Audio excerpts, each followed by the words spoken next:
করছে। গত কদিন আজকে সন্দেশখালী ঘটনা জান, শুভেন্দু বসিরহাটে একটা মিটিং করেছিল, সম্ভবত ক তারিখ জানো ভুলে গেলাম, 31শে ডিসেম্বর, 30শে ডিসেম্বর বসিরহাটে সভা করে বলল, আমি যদি শুভেন্দু অধিকারী হয়ে থাকে আমি ওই শাহজাহানের পাত্তারি গুড়িয়ে দেব। বড় বড় কথা বলে চলে এলো। তার একদিন পরে শাহজাহান মিটিং করলো। শাহজাহান মিটিং করে বলল যে কাঠির একটা বুনো মোষ এসেছিল এখানে ঘুতিয়ে ঘাতে গেছে, ওর বাবার ক্ষমতা যদি থাকে ও একবার সন্দেশখালী আসুক। ও বাবা, রাত না পার হতেই হতে দেখলাম ইডির অফিসাররা শাহজাহানের বাড়িতে পৌঁছে গেছে। গ্রামের মানুষ উত্তেজিত হলে একটা ঘটনা ঘটেছে যেটা আমরা নিন্দা করি, আমরা সমর্থন করি না। কিন্তু আমার প্রশ্ন হলো এইটা, কেন্দ্রীয় এজেন্সি যদি সেখানে যায় তাদের নিরাপত্তার দায়িত্ব তাদের, রাজ্য পুলিশকে দোষ দেওয়া হচ্ছে না কেন? তাহলে রাজ্য পুলিশকে আপনি জানালেন না কেন? কেন চিফ সেক্রেটারি জানতে পারলো না? কেন কলকাতা সিপি জানতে পারলো না? কেন ডিআইজি জানতে পারলো না? বলছেন গোপনীয়তা রাখতে হবে। খুব ভালো কথা। তাহলে এবিপি আনন্দ, 24 ঘন্টা, news time, Republic Bangla, TV9 এই চ্যানেলগুলো কিভাবে জানতে পারছে? তারা আপনারা ইডির অফিসাররা শাহজাহানের বাড়িতে যাওয়ার আগে সেখানে গিয়ে কিভাবে বসে থাকছে? তাহলে এটা কি সিক্রেসি? এটা কোন ধরনের সিক্রেসি, কোন ধরনের গোপনীয়তা? কোমর ও হাঁটু ব্যথা, হাঁপানি, চর্মরোগ, বাত, অর্শ এবং পুরুষ ও মহিলাদের গোপন রোগের সুচিকিৎসা করতে চলে আসুন সুলতানা আয়ুর্বেদিক ক্লিনিকে। ঠিকানা ভাঙড় পুকুর মোড়, পঞ্চায়েত অফিসের বিপরীতে। আসলে সিবিআই বলুন, ইডি বলুন, ইনকাম ট্যাক্স বলুন, এলা হয়ে গেছে কেন্দ্রীয় সরকারের পুতুল।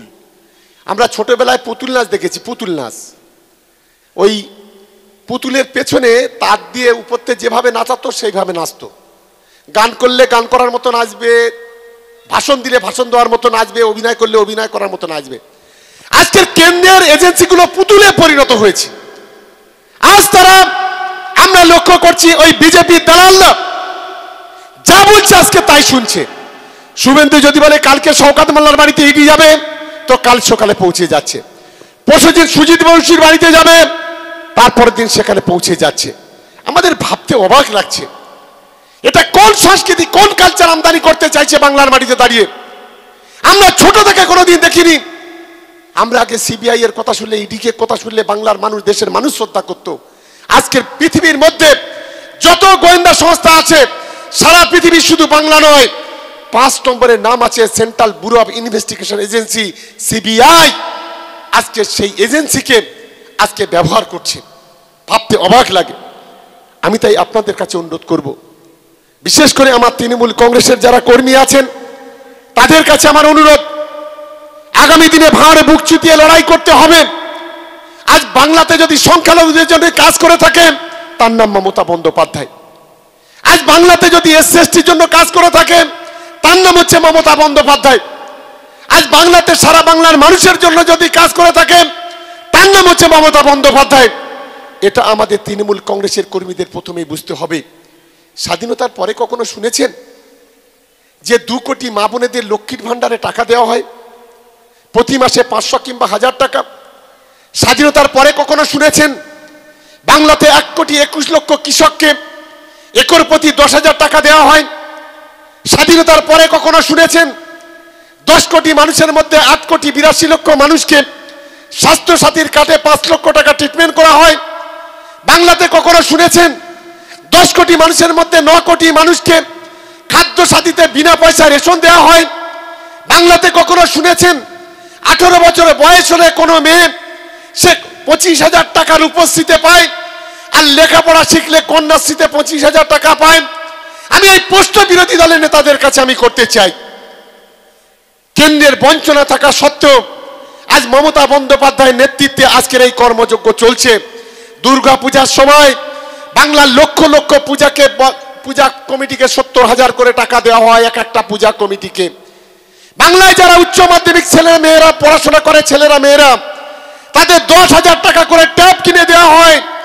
শুনেছেন কোথাও 1,20,00,000 বাচ্চা বাচ্চা মেয়েকে সবুজ সাথী সাইকেল দেওয়া হয়েছে? বাংলাতে কখনো শুনেছেন? বাংলাতে যখন কেন্দ্রীয় সরকার বার্ধক্য ভাতার টাকা বন্ধ করে দেয়, মমতা বন্দ্যোপাধ্যায় রাজ্যের কোঠা দিয়ে সেই টাকা গরিব মানুষের পকেটে পৌঁছে দেয়, ব্যাংকে পৌঁছে দেয়। এটা কখনো শুনেছেন? আজকে সেই বাংলা সরকারকে তাকে ক্ষতিগ্রস্ত করার জন্য, ছোট করার জন্য আজ দেশের সরকার ভারতীয় জনতা পার্টির নেতৃত্বে এজেন্সি ব্যবহার করে আর কিছু সাম্প্রদায়িক শক্তির মদতদাতাদের গরু ছাগলের মতো কিনে নিয়ে আজ গোটা বাংলাকে ক্ষতবিক্ষত করতে চাইছে। তাই এই 9টা অঞ্চলের নেতাদের কাছে আমার অনুরোধ, এখানে সমস্ত কর্মীরা বসে আছে, আমি কয়েকটা বিষয় ঘোষণা করছি আজকের এই সম্মেলন থেকে, কারণ সম্মেলনের আমাদের কিছু সিদ্ধান্ত নেওয়া দরকার। আমি নিশ্চিতভাবে মনে করি আমাদের সমস্ত কর্মীরা সেই সিদ্ধান্ত মতো আগামী দিনে কাজ করতে হবে গোটা ভাঙড় জুড়ে, বিশেষ করে 1 নম্বর ব্লকে। আর আমরা আগামী 20 তারিখে, যেটা ভাঙড় 1 নম্বর ব্লকে যেতে হবে না, 20 তারিখে আমরা ভাঙড় 2 নম্বর ব্লকে সাতুরিয়া থেকে একেবারে কচুয়া পর্যন্ত প্রায় 10 থেকে 15 হাজার মানুষের একটা মিছিল আমরা সেখানে করব। আমরা সেই ধরনের প্রস্তুতিও আমরা ইতিমধ্যে নিতে শুরু করেছি। আমাদের ভাঙড় 2 নম্বর ব্লকের নেতৃত্বের সঙ্গে কথা হয়েছে, আমরা খুব তাড়াতাড়ি সেটা করব। সেটা বলার আগে আমি আপনাদেরকে আমার নিজের বিষয় একটু বলি, যে আপনারা জানেন এখানে যে মাঠে খেলা হচ্ছে সেই সবুজ সংঘের সদস্যদের আমি একটা ধন্যবাদ জানাবো। আমি আর বিশেষ করে এখানে যারা নেতৃত্ব আছে তাদের জন্য একটা করতালি দিতে আমি অনুরোধ করছি, সবাই মিলে করতালি দেবেন। কারণটা হচ্ছে আমরা এমএনএ কাপ ফুটবল টুর্নামেন্ট প্রতি বছর করি। এবছরে আমরা 18 নভেম্বর শুরু করেছিলাম ভাঙড় কলেজ মাঠ দিয়ে, আর সেই খেলার একটা বড় অংশ এই সবুজ সংঘ মাঠে হয়েছিল। আমাদের সবুজ সংঘের ছেলেরা, ক্লাবের সদস্যরা, তারা যেভাবে আমাদের সহযোগিতা করেছে আমরা চিরকৃতজ্ঞ। আমরা ক্যানিং পূর্ব বিধানসভার পক্ষ থেকে তাদেরকে ধন্যবাদ, তাদেরকে অভিনন্দন, তাদেরকে ভালোবাসা জানাচ্ছি। এবং আজকে দিনেও এই যে অ্যারেঞ্জমেন্ট, সেই অ্যারেঞ্জমেন্টে পূর্ণাঙ্গভাবে তারা সহযোগিতা করছে, এটা আমাদের কাছে অনেক বড় পাওনা। আমরা এবারে ভাঙড় 1 নম্বর এবং ক্যানিং 2 নম্বর একটা ঠিক করেছি, 1 লক্ষ বাড়িতে আমাদের কর্মীরা পৌঁছে যাচ্ছে। বাড়িতে বাড়িতে একটা করে টিকিট দেবে বিনা পয়সায়, কোনো পয়সা, নট ফর সেল, কোনো পয়সা নেবে না। আমরা সেই টিকিটের ব্যবস্থা করেছি। সেই টিকিটে বিনা পয়সা, যেমন 21 তারিখে ফাইনাল, সেখানে খেলা দেখবে এবং এই টিকিটের বিনিময়ে 1000 একটা পুরস্কার আছে। মোটরসাইকেল থেকে শুরু করে, স্কুটি থেকে শুরু করে, টিভি থেকে শুরু করে, ফ্রিজ থেকে শুরু করে, ওয়াশিং মেশিন থেকে শুরু করে, সাইকেল থেকে শুরু করে, সোনার আংটি থেকে শুরু করে, বিভিন্ন জলের পট থেকে শুরু করে বিভিন্ন কিছু থাকবে। একদিকে আপনারা এই টিকিটের বিনিময়ে খেলা দেখবেন, অন্যদিকে আপনারা টিকিটের বিনিময়ে আপনারা হয়তো ভাগ্য ভালো হলে আপনারা প্রাইজ পাবেন। আমি আজকে যারা এখানে উপস্থিত হয়েছেন এবং যারা আসেননি সকলকে আমন্ত্রণ করে যাচ্ছি 21 তারিখে বেলা 3টে থেকে 3:30-এর মধ্যে জীবনতলা রক্ষা মহাবিদ্যালয়ের কলেজ মাঠে সবাইকে আমন্ত্রণ জানাচ্ছি। অবশ্যই আপনারা সেখানে আসবেন, এটা আমি সবাইকে কাছে আমি অনুরোধ করছি।